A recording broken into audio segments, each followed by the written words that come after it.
Salut à toutes et à tous, j'espère que vous allez bien. Bienvenue dans cette vidéo. Ça fait un moment que je n'ai pas fait de vidéo, ça s'explique, mais on va essayer d'être régulier. Essayer de débriefer, de parler de sport, de parler des événements qui vont se passer au Sénégal et qui concernent les Sénégalais d'ici et d'ailleurs. Je fais cette petite vidéo pour revenir sur la participation des U17 à la Coupe d'Afrique des Nations qui s'est déroulée au Maroc, qui se déroule jusqu'à présent au Maroc, malgré notre élimination, parce que Desna Finabi qui va opposer le Mali au pays hôte, le Maroc. Le Sénégal, malheureusement, parcourant un petit quart de finale. C'était une promesse, on s'attendait à ce que l'équipe quand même aille défendre son titre, parce que nous Yoron Rayabi. On a fait un excellent tournoi une fois ici à Thiès, on a vu des joueurs qui se sont révélés. Mais il y a eu l'IRM qui a recalé beaucoup de joueurs. Parce que non, c'est des joueurs qui ont obtenu finalement l'IRM d'aller recaler. Parce que la Fédération sénégalaise de football a l'habitude d'organiser des IRM ici pour éviter à ce que nous ayons des joueurs. Parce que le règlement dit que vous avez 4 ou plus, joueurs 4 ou plus, tu joueurs qui ont obtenu l'IRM d'aller cette équipe dañ koy disqualifier. Si tu as 3, 2, 1, bobu joueur yo non lañuy dak après dag leen di jéem remplacer. Donc pour éviter ça, la fédération a essayé à chaque fois ñu def li nga xamantene moy sen IRMI fi pour éviter tout ça. Donc le parcours du Sénégal, on a vu, c'est une très belle équipe, un bon collectif de joueurs vraiment prometteurs. Mais on a manqué en efficacité, ça a toujours été le problème du football sénégalais. On se rend compte qu'aujourd'hui, le championnat sénégalais, le meilleur buteur, il n'a même pas 10 buts. Et on est quoi? Presque les saisons billères. Donc ça a toujours été le problème du Sénégal. Équipe A, équipe juste on a eu U20, Kanbi Moudiébé, elle a été très prolifique son attaque. U17 également avec Amara Diouf, on a vu combien ils ont marqué beaucoup de buts.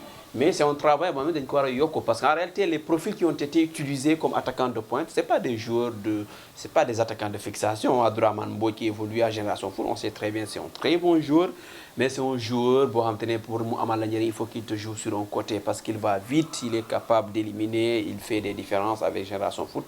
Donc il fallait juste que Papi Rohema Faye essaie de l'utiliser, donc il va falloir qu'on essaie de remobiliser les troupes, ratisser large pour préparer la Coupe du Monde parce qu'il ne faut pas qu'on montre ce même visage à la Coupe du Monde, il faut qu'on fasse mieux.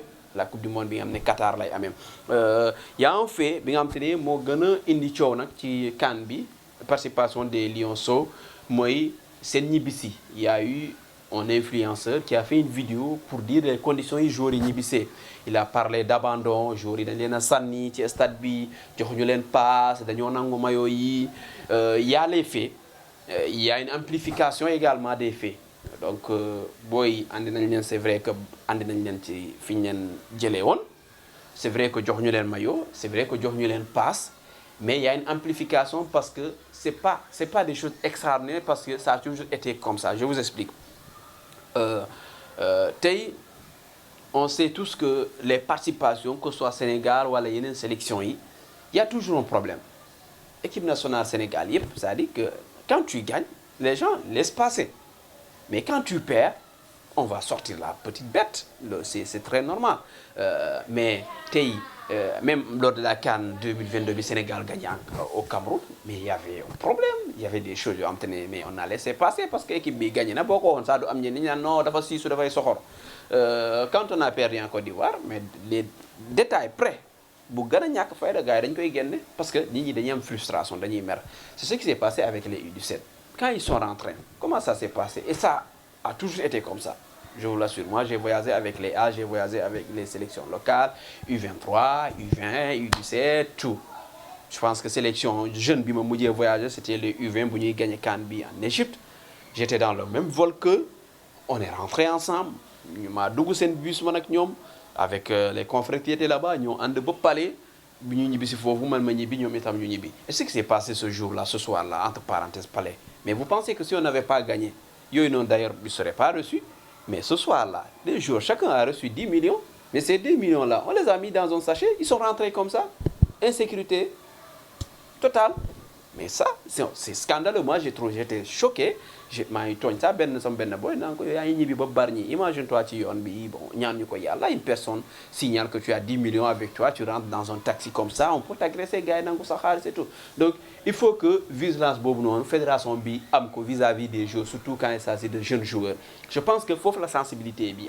parce que c'est des U17 ñu naan leen bi ñu leen àndee fii booy ci conditions yi nii lañ leen indee ci lañ leen bàyyee mais je vous explique comment ça a toujours été muy équipe A muy équipe jeune ça s'est toujours passé comme ça les jeunes équipe U17 avant d'embarquer pour Al Jadida pour Maroc la CAN jot nañu seeni prime de participation ak lu ñuy woowee podium journalière ils ont jargon bi ñu ko woowee ñoom mais booy jot nañu yooyu yëpp donc cet argent là en réalité doit servir de tout ça là mooy bu ñu ñibbisee transport et tout ni ñuy ñibbee et tout la preuve Génération Foot ak Jàmbaar ñoom dañoo jël si seen joueurs yi donc ñeneen def nañu ko ñeneen ñi seen parents ñoo leen di jël si d'habitude équipe yi buy ñibbi si ci vol bi le coach il décide boo xam da leen di libérer wala da leen di retenir bu dee dafa leen di libérer am na joueurs yoo xam te ne seen parents yi dañuy ñëw aéroport jël si leen foofu yóbbu leen directement ñu ñibbi bu ñu deful loolu bus bi da leen di yóbbu ba fi ñu doon def seen regroupement bu dee équipe jeunes yi Toubab Diallo wala Guéréo ñu yóbbu leen foofu île des jeunes après ñu delloo leen fi nga xam te ne foofu la ñu jëloon départ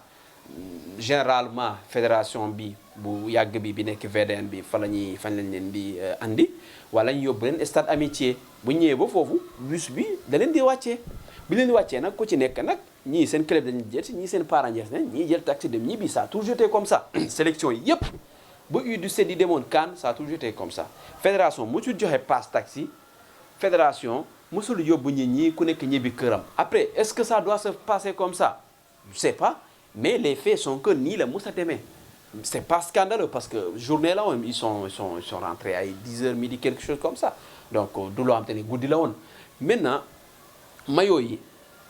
maillot comment ça se passe mooy intendant bi mooy récupérer les maillots après chaque match et tout ça tout c'était comme ça bu récupérer maillots yi après une compétition il demande au président de la fédération est-ce que booy dañ leen jox maillot sur demande des booy parfois est-ce que dañ leen jox maillot président bi bu nee waaw jox leen moom day jël maillot jox leen parce que moom c'est quelqu'un moom ne dafay exécuter mais cette fois il a demandé au président est-ce que mun na bàyyi booy maillot yi il n'a pas eu réponse du président mais sur le cas boobu noonu il a récupéré les maillots bon il les a gardés c'est sûr que maillots yi booy dinañ leen ko jox parce que loolu am na fii avec l'équipe qui était aux Jeux africains les Cheikh Tidiane Thiam génération boobu noonu mais bu ñu demee ci Jeux africains yi maillots yooyu noonu jox ñu leen ko woon ak ñoom Serigne Fallou Diouf mais quelque temps après quand ils ont participé au tournoi je pense qu'ils ont gagné là avec le tournoi UFOA U20 mais dañ leen a jox maillot yi donc ça a toujours été comme ça soit dañuy toog ba ba nama joxaal leen ko mais du loo xamante ne lu bees la maintenant lu tax cas bii nii man mu interpellé ma parce que il y a quelque temps amoon na fi avec un joueur boo xamante ne mooy binational la avec l'équipe de Demba Mbaye U23 le jeune yeggoon nañ ba fi ko intendant bi violenté pour récupérer jeu de maillot récupérer ay caleçons donc c'est des choses yoo xamante ne dafay am et c'est à revoir maintenant man sama problème dans cette affaire là c'est vrai qu'il y a une amplification il y a eu beaucoup de détails yoo xamante ne boole nañ ko ci mais c'est la communication de la Fédération sénégalaise de football son chargé de communication il sort au lieu de communiquer il essaie de démentir wala d'attaquer l'influenceur qui a donné cette information je rappelle que ce monsieur moom mi ngi woon ci compétition bi donc moom lu ma gis loolu la wax façon bu mu ko waxee peut-être moo baaxul ak nu mu ko aggravé noonu comme si bon c'est normal il découvre la chose mun na ko gisee noonu moom c'est scandaleux mais maintenant toi en tant que responsable fédéral un communicant